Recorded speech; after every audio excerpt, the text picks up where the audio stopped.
Sir टिकटों की तकसीम जो है वो किसने की, कैसे की, ज़रा बताइएगा कि जिन लोगों के नाम आ रहे हैं क्या वाकई ही उन्हें टिकटें मिलनी चाहिए थी, ठीक फैसला हुआ है? देखिए, इमरान खान साहब ने फैसला किया है और उन्होंने मिर्ज़ा अफरीदी साहब का भी, मिशाल का भी उन्होंने किया है। उनका कोई क्राइटेरिया होगा जो भी सेनेट का केपी में अली अमीन जो है और बाकी जो रहनुमाओं से मशवरा करके ही किया होगा जो भी मामला है। बुशरा बीबी से भी मशवरा हुआ है, वैसे तो यही नज़र आता है। तो जो तहरीक जो सब चल रही है, चल भी रही है कि नहीं, अभी चलना बाकी है, कुछ समझ नहीं आ रही कि बैरिस्टर अली जफर साहब का बयान आज देखें, बैरिस्टर गौर का जो है वो देखें, 90 डेज़ का जो ऐलान हुआ था वो देखें, तो आपके सवाल भी जो आपने सवाल उठाए थे वो भी अपनी जगह पे जो है वो कायम है, और जो आलिया हमजा ने सवाल उठाए हैं वो भी अपनी जगह पे जो है वो दुरुस्त हैं। तो मामला है क्या, तहरीक क्या शुरू हो गई है तहरीक या चलनी है अभी? नहीं, तहरीक को तो डाइल्यूट कर दिया गया है 9 और 5 अगस्त की जो बहस है उसमें, क्योंकि ज़ाहिर है अली अमीन अगर नहीं हुए तो तहरीक को कौन चलाएगा, उसके फाइनेंशियल भी चाहिए, लीड करना भी है, जिसने भी कोई मामला करना है। तो 5 अगस्त को इमरान खान साहब ने कहा 90 दिनों का उन्होंने टाइम दे दिया, तो इसका तो सीधा सीधा मतलब ये है ना कि ये मैं अपना डाइल्यूट कर दिया सारा मामला। अब जब ये प्रेस कॉन्फ्रेंस हो रही थी तब तो कोई बोला नहीं, साथ में हमनको की तरह सारे बैठे हुए थे। बाद में जब प्रेशर पड़ा वर्कर्स ने तो वो साइड बदल ली। अब ये है कि बात अली अमीन ने करनी है, ठीक है, अली अमीन जो बात करते हैं वही संजीदा बात आप उसको ख्याल करें, बाकी टमक टोई है। अच्छा, हाँ, क्योंकि उसकी वजह है कि अली अमीन ही मेन कैरेक्टर है ना इमरान खान के बाद। और अभी ये जो केपी के सेनेट के इलेक्शन है, ये मैं आपको बताऊँ ये बड़े कॉम्प्लिकेटेड हो गए, ठीक है, इसमें जो स्मूथ वे नहीं है, और शायद इसीलिए 90 दिन का अली अमीन ने टाइम लिया, वो समझदार आदमी है। और वहाँ पे जो सिलसिला करना है वो अब देखें कैसे होता है सियासत का अपना। ये यूआई जो है, नून है या पीपल्स पार्टी है, ये भी आपस में एक सियासी हाथ पंजा तो एक हाथ जोड़ी तो बनेगी ना, एक पार्टनरशिप तो बनेगी, ये बात हो रही है। वहाँ पे कितना डैमेज हो सकता है, किस किस को डैमेज किया जा सकता है, अब वो देखें, क्योंकि बहुत सारे ऐसे लोग हैं पीटीआई के अंदर भी, शायद वज़ीर आला भी उसमें हो, कुछ लोगों तो उनको सख्त नापसंदीदगी, उनके पर्सोना नॉन ग्रेटा हैं जिनको टिकट मिला। तो आप ये कह रहे हैं कि अली अमीन गंडापुरी जो है वो तहरीक को लीड करेंगे या लीड कर सकते हैं, बाकी लीड कर सकते हैं, बाकी नहीं। बैरिस्टर गौर तो वैसे वो तो बेचारे शरीफ आदमी है, बाकी कौन करेगा?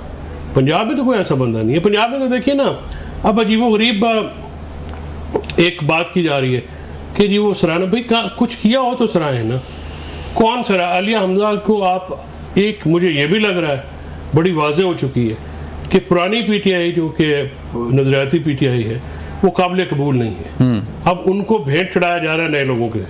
अब आलिया हमजा के को इसके तरफ बदतमीजी से कल आने वाले जो हैं वो नौमौलूद जो हैं वो इस तरह से बात करें तो कारकुनों को अपना वर्थ का खुद ही हैसियत अपनी अंदाज़ा हो जाना चाहिए कि अगर आलिया हमजा के साथ इस तरह की गुफ्तगू इस टोन और टैनर में हो सकती है तो फिर आपकी क्या हैसियत है? सो नौमौलूद से भी आप पूछेंगे कि नौमौलूद है कौन, कौन जो है किसकी बात करें? फजल साहब, नईमा कशीफ साहब, मैं आपकी तरफ आता हूँ। जो सूरत चल रही है केपी के अंदर, 21 को इलेक्शन है सेनेट का और JUFA जो है एक अहम स्टेक होल्डर है वहाँ पे केपी के अंदर, तो कुछ बातचीत हो रही है, कोई इल्हाक बन रहा है, इत्तेहाद बन रहा है, कोई गिव एंड टेक हो रही है आपकी नून लीग के साथ, फिर पार्टी के साथ? बहुत शुक्रिया। बिस्मिल्लाहिर्रहमानिर्रहीम। पहले तो मैं माजरत के साथ, JUI पाकिस्तान है, जमीयत उलमा इस्लाम पाकिस्तान है, ये F नहीं है, तो हम है JUIP है, JUIP हमारे साथ, ठीक है जी, बिल्कुल, जमीयत उलमा इस्लाम पाकिस्तान है। बिल्कुल ठीक। अच्छा, जाहिर है कि सेनेट का इलेक्शन जब होता है तो इत्तेहाद के साथ चला जाता है, लेकिन इस वक्त तक अभी तक कुछ फाइनल नहीं हुआ। जहाँ तक जो आप बात कर रहे हो, जो अभी जो लाहौर में हुआ है या जो इधर हो रहा है, तो देखिए जो अभी जो ये सारा मेला लाहौर में सजाया गया था, ये फैसला बहुत रिस्पेक्टेबल है, बहुत अच्छा, और प्लेयर बोलते हैं तो ये मेला सजाया इसलिए गया था कि ये 90 रोज का ऐलान किया जाए, और सारे तोपों का रुख भी इसलिए मोड़ा गया। मौलाना साहब के बारे में बड़े ऊट पटांग सवाल लंबी लंबी छोड़ी गई और हुट्टी की गई और इस किस्म की बातें की गई। तो मेरे ख्याल में वो अभी तक वज़ीर आला साहब एक डेरा से निकलते ही नहीं है, तो उन्होंने सारा रुख ही उस तरफ मोड़ दिया गया। और दूसरी बात, जो आप टिकटों की तकसीम की बात करते हैं, सारी जमातों की मेरे ख्याल में माजरत के साथ कहना पड़ेगा कि रिप्रेजेंटेशन होगी, लेकिन सिवाय तहरीक इंसाफ के। देखिए अभी तक तो उनकी इलेक्शन को तस्लीम नहीं किया गया, तो मुझे नहीं लगता कि तहरीक इंसाफ के कैंडिडेट होंगे। तो उन्होंने तो टिकटें उन्होंने दे दी हैं मैडम, टिकटें वो दे, उसकी कोई बात नहीं, लेकिन मुझे नहीं लगता कि उनके कैंडिडेट होंगे। तो मुझे नहीं पता कि इतिहास क्यों होंगे, आज़ाद होंगे, क्या होगा, क्या सिनेरियो बनेगी। लेकिन आपको 21 को पता चलेगा कि केपी में क्या पोजीशन आपको सामने नजर आएगी। इसीलिए 90 दिन का वो आपको नजर आ गया कि 90 दिन का वो लॉलीपॉप लोगों को दिया गया। आप कहते हो कि तहरीक चल रही है, तहरीक के मीडिया पे हमें नजर आ रही है और कोई नजर नहीं आ रही। और दूसरा, इन्होंने दूसरी तरफ रुख मोड़ दिया कि जयवार की तरफ वो, और इन्होंने वो कलाबाजी शुरू कर दी कि लंबी लंबी छोड़ दी कि हम ये करेंगे वो करेंगे। अच्छा, गंडापुर साहब क्यों इतना अग्रेसिव क्यों है? गंडापुर साहब मौलाना पे पहले भी वो तनकीद करते हैं, लेकिन इससे वक्त उन्होंने काफी बढ़ चढ़ के जो है वो तनकीद की इल्जामात लगाए। तो कोई परेशानी है उन्हें कोई हुकूमत से? वो सिर्फ उन्होंने वो रुख मोड़ रहे थे ना, मैं ये अर्ज कर रही थी कि वो रुख मोड़ रहे थे। ये बल्कि उन्होंने एक दफा असेंबली में भी मारी थी, और असद महमूद साहब ने उस वक्त भी उसे कहा था कि हम चैलेंज कबूल कर रहे और इस्तीफा दो, हम मेरे साथ इलेक्शन लड़ो। इस दफा भी उन्होंने इंजीनियर ज़िया रहमान साहब ने उसका चैलेंज कबूल कर दिया। अब किधर है, ना वो चैलेंज है ना कुछ भी नहीं है, लेकिन वो सिर्फ बढ़ते मारनी थी, बढ़ते मार दी, चले गए। वो लोगों का वो दूसरी तरफ मोड़ दिया रुख जो उनका था, जो अपना जो एहतजाज है, जो उनका मुहर्रम के बाद था, जब जो 5 अगस्त का था, वो सब कुछ उन्होंने डाइल्यूट कर दिया। या जो उनके बच्चों ने आना था वो सब कुछ उन्होंने मलियामेट कर दिया। बिल्कुल वही फैसल चौधरी की बात जो है आप कर रही हैं कि डाइल्यूट कर दिया, इसके लिए सजाया गया था। बिल्कुल सिर्फ 2 बातों के लिए ये मेला सजाया गया था कि 90 रोज का ऐलान किया जाए। ठीक है, आगे बढ़ते हैं। रजा भाई, जैसे फैसल चौधरी ने कहा कि डाइल्यूट हो गई है तहरीक, कहीं पे जो मकसद था तहरीक का वो कहीं नजर नहीं आ रहा कि कौन क्या कर रहा है। तो आप समझते हैं कि जैसे नईमा कशीर ने भी कहा कि ये बड़के मारना और एक चीज़ों को डाइवर्ट करने के लिए जो है वो किया गया सारा कुछ लाहौर जाके, तो तहरीक इंसाफ की तहरीक है चलती हुई नजर आ रही है आपको? तबसरा करना बड़ा मुश्किल हो जाता है। जो फैसल भाई ने कह दिया मैं सही करता हूँ। मुझे तो नहीं समझ आ रही है, यकीन मैंने पिछले कोई 4-1 महीने पहले तो फिर भी कुछ समझ आ जाया करती थी। कोई इनका सिस्टम था इंफॉर्मेशन पास ऑन करने का, बिल्कुल ही समझ आता है कि कौन क्या कह रहा है, कौन जिम्मेदार है, किसकी बात ट्रस्ट करनी है। और ये मेरे लिए प्रॉब्लम नहीं है, मेरे लिए तो अच्छी बात है। मैं तो अगर दूसरी मालूम मैं देख खुश होता हूँ कि इस अफरा तफरी के आलम में कि दाएं को बाएं का नहीं पता, आगे वाले को पीछे वाले का नहीं पता, ये सियासी जमात का हो मुस्तकबिल क्या होगा। तो मेरे जैसा बंदा जो बाहर बैठा है उसके लिए तो बहुत पॉजिटिव साइन है कि ये आपस में ये जो होता है ना क्रम्बलिंग इफेक्ट जो है, ये दीवारें गिर रही हैं। और नुकसान इसमें इस पार्टी का है। इस पार्टी को खुद समझना होगा कि इनके जो फेसेस हैं वो कितने उनकी कितनी क्रेडिबिलिटी लॉस्ट हो चुकी है।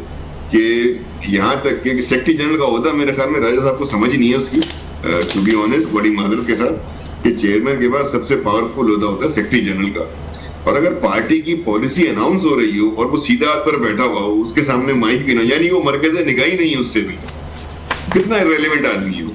पार्टी का सेक्रेटरी जनरल इतना इररिलेवेंट आदमी है कि एक वजीर आला उसके सामने बैठकर पार्टी की पॉलिसी की बात कर रहा है, and he doesn't have the courage, उसके पास इतना करेज नहीं है वो खड़े होकर बोल सके कि भाई मैं सेक्रेटरी जनरल हूँ, पार्टी की पॉलिसी तो मैंने देनी है या चेयरमैन ने देनी है। तो इसमें होगा क्या? पार्टी का तो जो भी हो, ये पार्टी का अंदरूनी मामला है। अवाम जो है ना वो डिसइल्यूजन्ड हो रहे हैं। अब इनको शायद अंदाजा नहीं है, इन्होंने फॉर ग्रांटेड ले लिया था अवाम की सपोर्ट को, और उस ग्रांटेड लेने का नतीजा ये है कि पाकिस्तान के अवाम देख रहे हैं कि नंबर 1 इनकी क़यादत संजीदा नहीं है, नंबर 2 इनकी क़यादत में इत्तेफाक नहीं है, नीचे क्या इत्तेफाक लेकर आएंगे? जब ऊपर ही गड़बड़ होगी तो ये जो नीचे आता है सारा का सारा उसका वो सारा नीचे जाएगा। नीचे ग्रुपिंग है, बहुत सारे मसले मसाइल हैं। केपी के अंदर जो सूबाई असम्बली है, मेरी मालूमात है वो ज़ाहिर मुसद्दिका नहीं है, इत्तलात की बुनियाद पे कह रहा हूँ, किसी बाहर से खतरा नहीं है केपी में इनकी असेंबली को नो कॉन्फिडेंस का या वज़ीर आला जाने का या सेनेट में उनके मेंबरान का कहीं और जाके वोट देने का, ये इनके अपने विदिन अंदर से खतरा है। और वो इसलिए कि वहाँ लोग बड़ा नाराज हैं, उनको वो वक़्त नहीं दी गई। सिटिंग जो इनके MNAs MPs हैं उन पे वहाँ मुकदमात बना दिए गए, तो किस तरह ये तस्वुर करते हैं? फिर जो अंदाज़े बयान है, अंदाज़े खिताब है, वो बड़ा, तो ये मल्टीपल प्रॉब्लम्स का शिकार पार्टी है। फिर मतलब इनके अपने सिलेक्शंस होते हैं, लेकिन अगर आज आप इनके जो सेनेट सिलेक्शन, मुझे नहीं पता कि वो पार्टी का ऐलान है, वलीमा बीवी का ऐलान है, पता नहीं खान साहब ने अंदर क्या कहा, उन्होंने बाहर क्या कह दिया, ये तो वो खुद बेहतर जानती है। लेकिन जिस एक बंदे पे सबको इतराज था,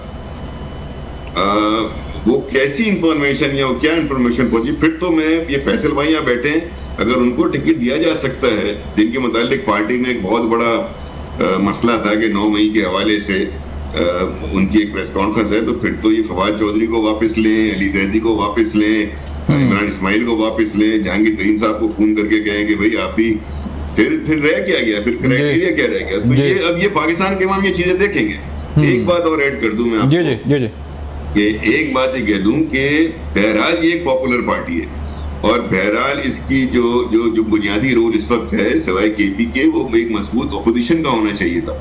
लेकिन अगर आप ये देखें कि ये मजबूत अपोजिशन के भी जो लोग हैं, इनका ये सारी कैंपेन जो है वो 1 पॉइंट एजेंडा है, इमरान खान साहब की रिहाई। लेकिन रजा भाई फिर ये रिहाई जो है वो होती है कि नहीं होती है? ऐसे एहतजाज नहीं सर, मेरी बात सुनिए, मुझे उससे गर्ज नहीं है, वो तो पार्टी की एफर्ट होती है। मैं जो बात करने जा रहा हूँ वो ये है कि इनका 1 पॉइंट एजेंडा है, बीइंग एन अवामी पार्टी, कि हमने इमरान खान साहब को रिहा करना है, ठीक है इनका, लेकिन अवामी इश्यूज क्या है?